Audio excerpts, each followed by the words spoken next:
We continue our discussion with essential workers. We're very happy to have a dear friend of WCTV and a personal friend of mine, we call him the great Brian Carr. Brian, thank you for taking time to come here and talk a little bit about your work. Now, you basically are in the food business. I know that, but the people don't know. You're in the food business, and how did things change from March 1st, March 15th going forward for you and your business? Let me start off. Thanks for having me, Larry. Appreciate it. It's good to be with you. Besides me, the great, you're the greater. Thank you for having me here. And also Ida, let's not forget Ida here who's here. Don't forget and the Ida. Other folks at WCTV who are not here with us, like Bobby Maines and Ricky and Nick and all. But I've been in the food industry for 35 years. We've never seen anything like this before. But first of all, we're here to talk about essential workers. I think the key people who have really made a difference are the people working in the stores, the truck drivers, delivery guys who have to bring the product in the stores. The other people we have to think about too are firemen, police, ambulance workers, all hospital workers, all those people are really the true essential people, because for COVID people, that's who really need assistance from them. But for our sake in the food industry, what has changed, you saw a big peak in March. It was almost like a snowstorm. Everybody's preparing because they don't know what's going to happen with the pandemic. So what's happened ever since March 13th was the peak. Everybody went crazy stocking up. What do they buy, right? Toilet paper, flour, hand sanitizer. So March 13th was the big week that everything happened. Things have kind of evolved now. We're 4 months into it now. So it's been an interesting progress, and we could talk more about that as we go along here. Yeah, let's talk about that progress. How did you have to adapt? You're going along, and I know you're just starting. We'll talk a little bit. You're starting a new product, a new business, if you will. How did you have to adapt, and how did you have to change?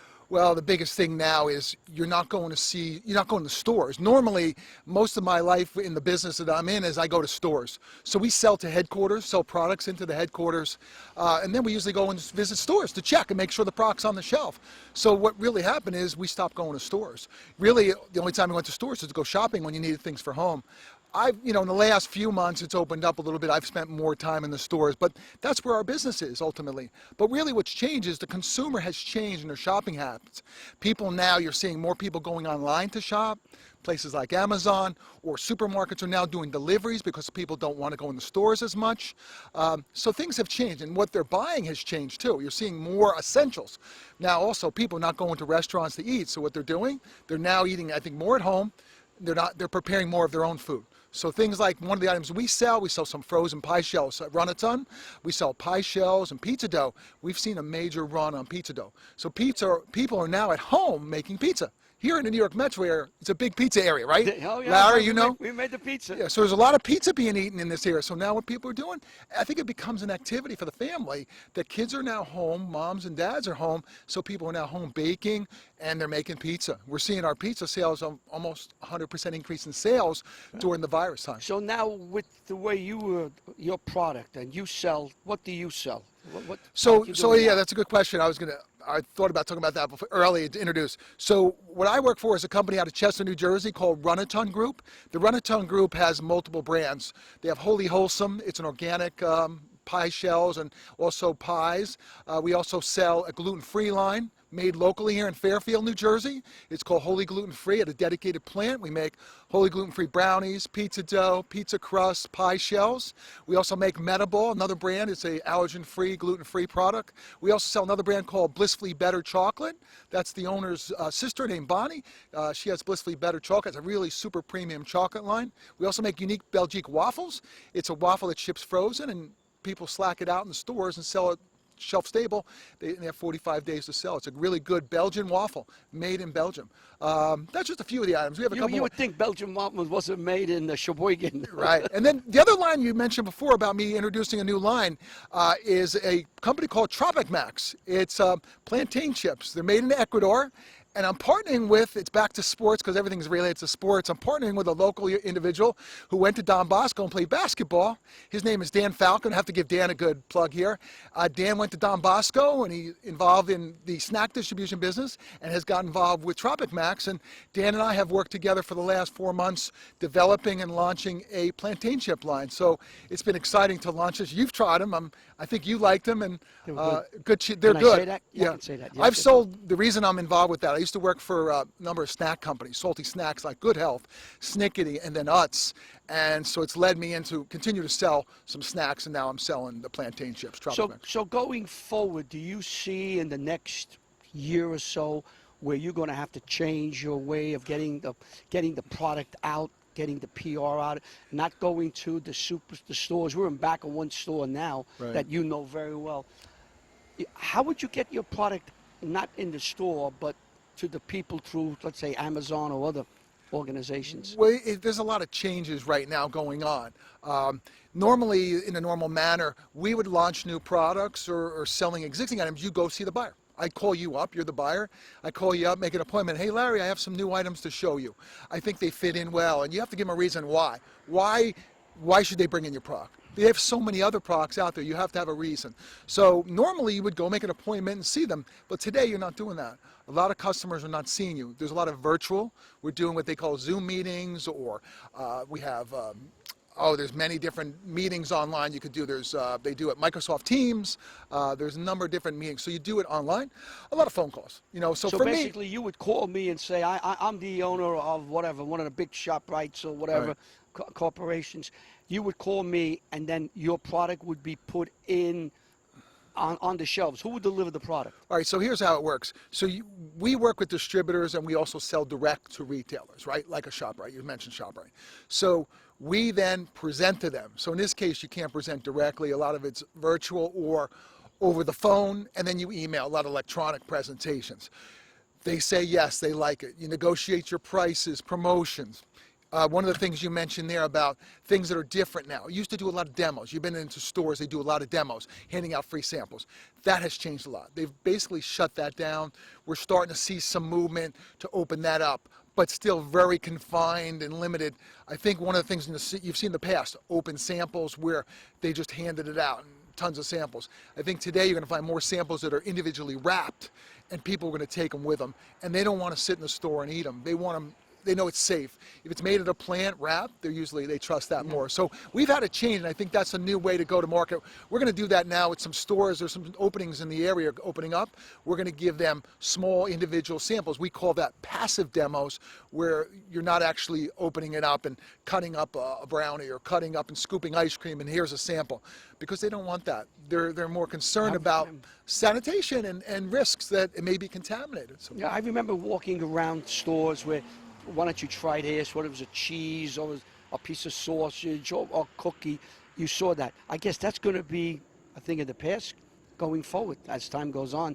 They're not going to want to do that unless they do what you said. You get a self-contained package of whatever it is. Take this home, eat it, come back, and you buy it. That's going to be the way you sell from now on. Hey, the big thing, we were getting ready right before everything really happened in March. We were getting ready to go to the biggest natural food trade show. I've been going there for 20 years. It's called Natural Product Expo West. We were getting ready to go, and we knew we've been hearing about the whole COVID situation, and before the show, we were already talking about, like, people are not going to want to take a live sample, a sample that you open up and serve. We had already anticipated that and realized we have to have closed wrap samples because, you have so many people from all over the world that go to the show. There's 70, 80,000 people that go to the show. It's a very big show, and it gotten bigger and bigger. But you can't afford to let, both us and others get contaminated because you don't know where other people have been. You know where you've been, but you're worried about others because once they come by, they contaminate you. Now you're contaminating the next person. So that's the biggest thing going on now. It's all the PEP, protective equipment we have to wear, gloves, and stores you're seeing that. Everybody's wearing masks. So it's a lot different. We have our mask here now, right? Everybody's got their mask. Everywhere you go, if you're in close connection, we have our mask. You have your mask with you. I have my mask. We've got to protect each other. Even when we go golfing, we have to do that too, right? That's right. We're golfing with the mask. I'm by myself and I have the mask on. You get used to it. You get used to wearing them. You get used to most anything eventually.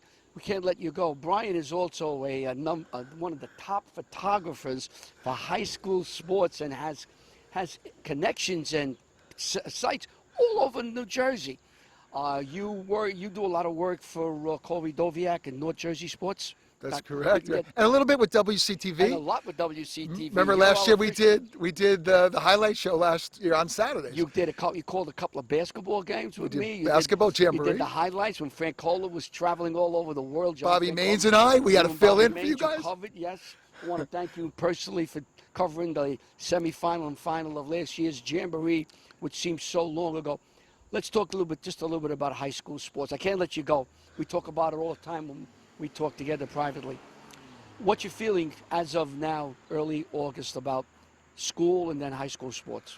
Well, this week seemed to things getting a little bit lessened in terms of restriction and less of a concern. I've been concerned for the last month we're not going to have a season. The state announced that, postponed or delay of the start of the season early October.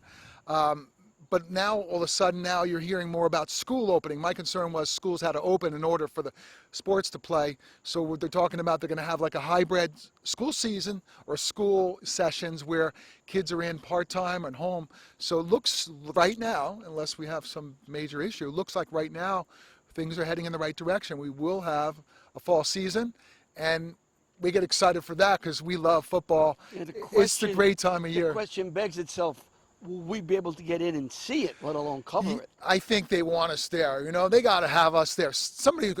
Parents want to go see the kids, right? Parents don't want to just have their kids play without going to see them. So parents want to go see them. We want to go see them. We like to see the kids. We like to talk about the kids. We see, there's some great stories we've had in the past. You've got, WCTV's done some things. North Jersey Sports, we've done some great things. And we give out awards at North Jersey Sports. And we did something really good this year. Well, we've done it. We always do good things. But we honored two kids. Maddie Ice Gray from Park Ridge, who got the NFL honored him this year with Super Bowl tickets. And we named him Manager of the Year, Co-Manager of the Year with Tyler Bannis from Lyndhurst. Two really good kids that really do a lot for the program. They're team managers, and they motivate the kids. The kids really rally around those two kids. Matty is now graduated and still involved with the program. He actually played and scored a touchdown for the team there a couple years ago. And then Tyler is a big supporter of the program there in Lyndhurst, and Richie Tuero and all those coaches. And Tom up there, Tom Curry and his program are great supporting these kids and their programs. And it's exciting to be around this. You really get excited to talk about great stories, and sports are great, but it's the other things that make it even better. It's the camaraderie, what you have. You have the game, but it's also the stuff that goes on around the game in concentric circles, the people you meet, the sideline stories, the sidebars that are very interesting and make you feel good. And I know what you're talking about. I see you do it. We do it to a certain extent at WCTV. Let's see. We got a long way to go. Let's see what this virus does. Maybe there's some therapeutics. Maybe there'll be a vaccine. I know they've cut the number of games down. I was up at Don Bosco 2 weeks ago with John Francola. We got a tour. We spoke to Coach Danny Sabella. Him, like the rest of the coaches all over New Jersey, are working very hard. They have certain guidelines they got to follow. They're following them. And I think keep these guidelines going. Maybe they can get the game in. We'll see. Right. We hope for the best. Hey, there's a really big game. I was talking to Bobby Maines today at Westwood. Ramsey is coming down, the Rams of Ramsey, who are now coached by our friend Adam Biera from, he now, was at Hasbrook Heights for a number of years, very successful there. Right. He's up at Ramsey, and I'm sure he's excited to get out there and take the field and do very well with the Rams, and they're going to be playing here in Westwood. Right. Thank you very much. It was very nice of you, a WCTV contributor. Thank you. All right. Bob, this is the great Brian Carr.